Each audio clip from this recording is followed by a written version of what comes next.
Hey, welcome to this special episode of Penny on Your Thoughts.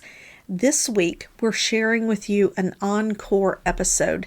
The episode you're going to listen to today has been one of my most popular episodes, and it has been one that has resulted in people leaving me comments about how something within this particular episode was a life-changing or insightful moment for them.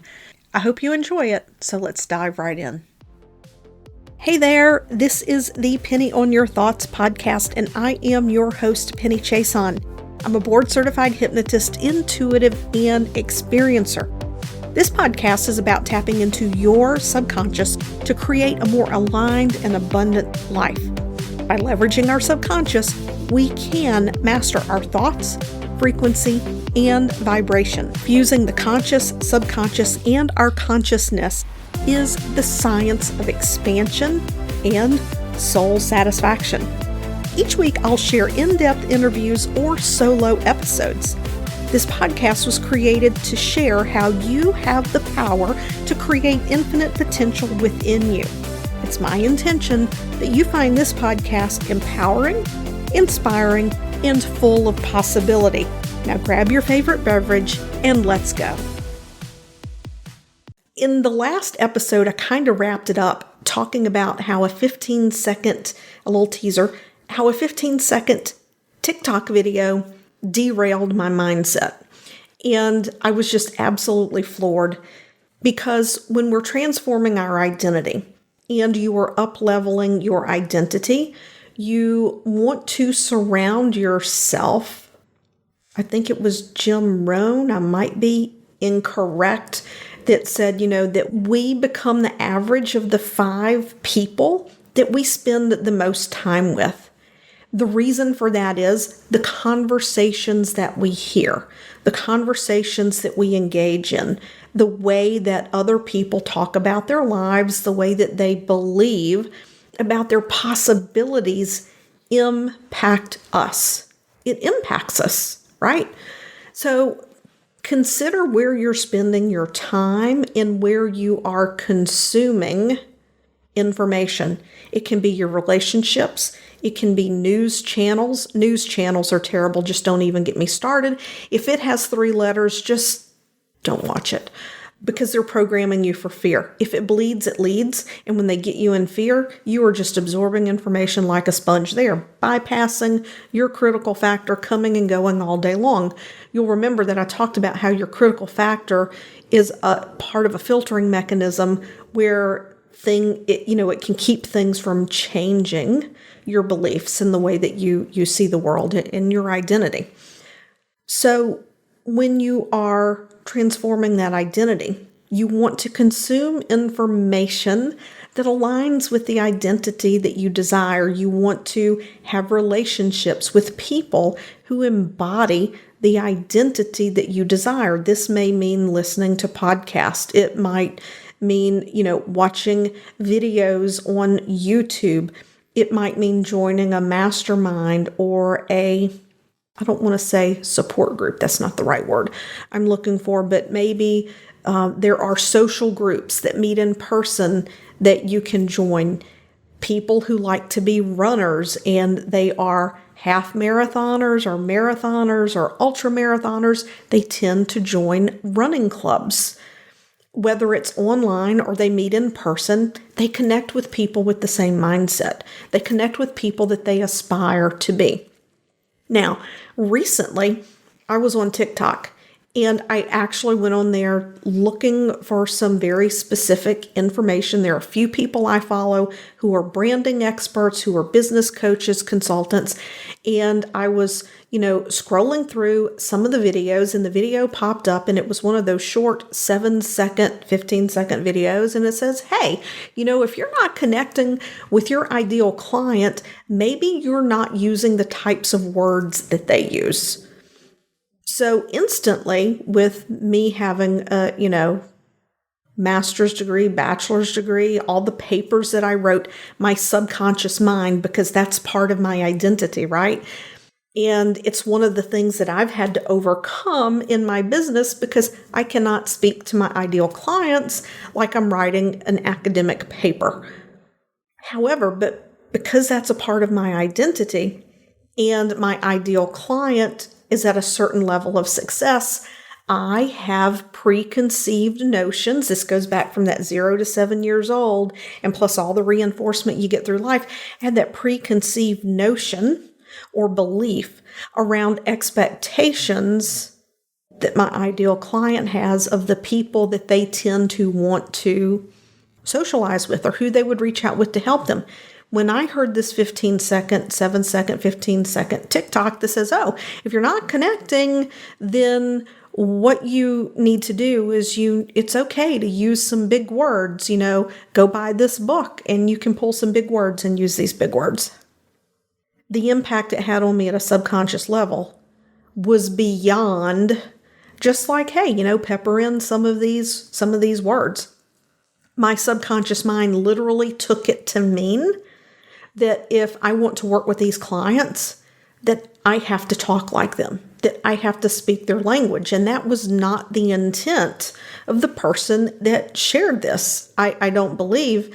So what had happened was I was working on some content for the show. I was doing quarterly planning and I had a clear pathway laid out. And then all of a sudden I was in confusion. And I didn't understand why I was confused because before it was so clear, I was struggling. I sat down the other day, I tried to record one podcast episode 6 times. It did not come out the way that I wanted. I absolutely hated it. And then I met with my podcast producer. And she and I were talking about the evolution of my business and the evolution of the show and who I'm speaking to. And as we began to talk and go back and forth, it hit me because I've been doing a lot of subconscious work on myself. This, for me personally, in personal growth, the subconscious work never stops because I know that if something is going to get in my way, then it's something that I can easily let go of just to go through the process of identifying it and letting it go. Our subconscious mind is our most underutilized asset. But as she and I were talking, it just landed on me like a ton of bricks. I'm like, I know where this is coming from. Like, oh my God, because where I was in this struggle was I was in a struggle of being authentic and being me and speaking to my ideal client.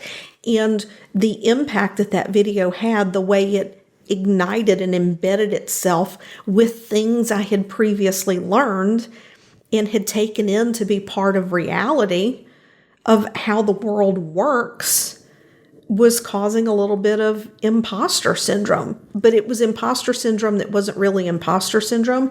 It was just this erroneous belief that I have to be something I'm not in order to work with people who are very successful business owners and leaders.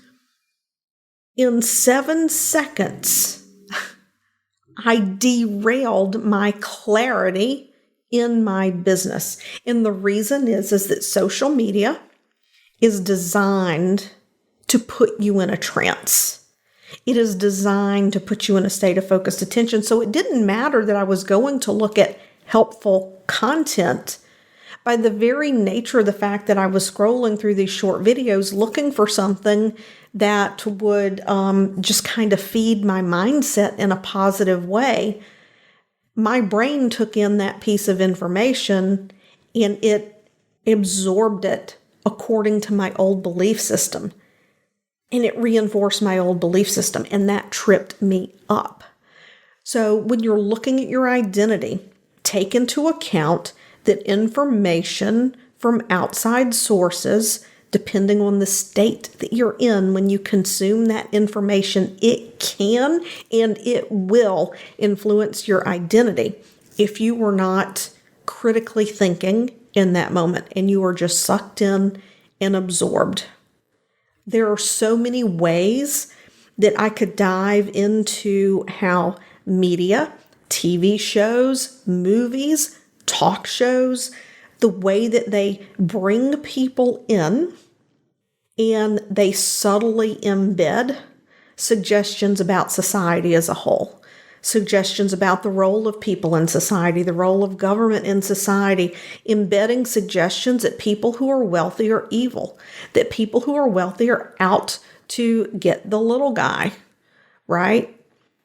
If you're someone who grew up absorbing this stuff and you're at the cusp of hitting 7 figures, or you're in 7 figures and you want to hit 8, and these are things that you grew up hearing, or you consumed media that reinforced that belief, and you just don't understand why you can't get ahead, I wonder if there's something in your belief system underneath that believes that an identity of being someone who is a multi-7 or an 8-figure earner is going to mean you lose friends. Your family won't understand. Nobody will want anything to do with you.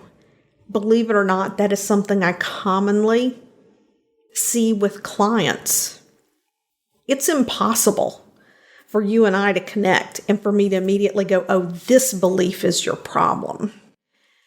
However, in a subconscious state, we can go back and unravel the stories around that belief. And once we know what the stories are around that belief, we can dismantle those stories and knock down that belief and put in a new, healthy belief that good people with a lot of money do great things, that it is okay to be yourself, to be authentic, to be you, and be wealthy, that when you become wealthy, you don't lose your good qualities. You don't lose the compassion, the service-mindedness, the loving, that you want to reach out and help other people.